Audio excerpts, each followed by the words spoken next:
Well, the 10 stops that I came up with, and Dr. Wilson, she thought of 7, I think. Yes, sir. And she put that in her book, I Okay. believe. I only have 10 in mind. Okay. And that is the ones that I designate. Now, I say there are 10 basic stops. See, underline the word basic. Okay. Because the race problem is still here.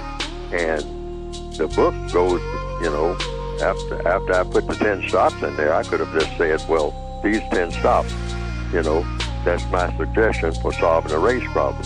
But the book is much thicker than those 10 stops. Plus I have the word guide and all that.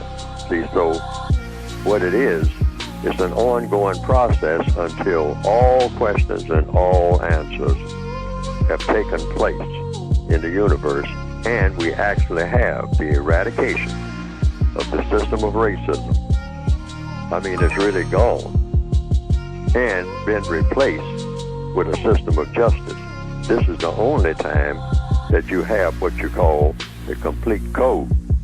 See, the basic question here is, because someone asked me this years ago, said, Fuller, you got these writings and whatnot and all like that.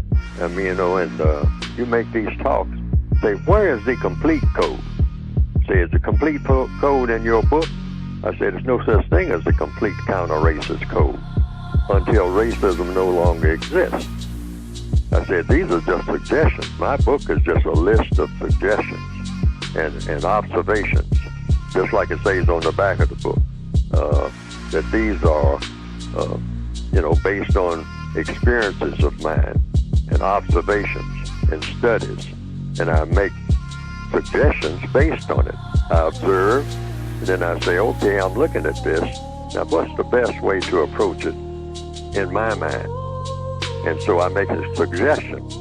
And I always tell people, test, like the gentleman just said, that he's been using it and it works for him. Well, Yes. Whatever will work in the most constructive manner for you is, by definition, a part of the counter-racist code, automatically. And that's anything, something that nobody else thought of and whatnot. You think of it.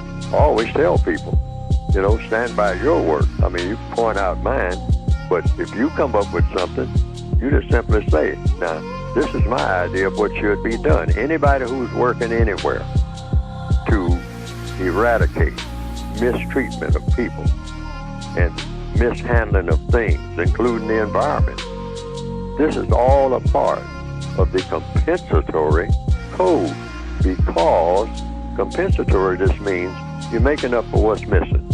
Something is missing that should be there. So if you can find out what should be there and what it should replace, if something is there that shouldn't be there, and you can replace it with something better, that automatically becomes a part of the really compensatory and counter-racist code. If it has an effect against racism, it's automatically that. I mean, even if you don't put a name on it, it's automatically that. Why? Because it works. Anything that works in a constructive manner, because racism is about doing things ultimately with a non-constructive purpose, which means mistreating people. That's what racism is. So anything that works against that is automatically a part of a compensatory code.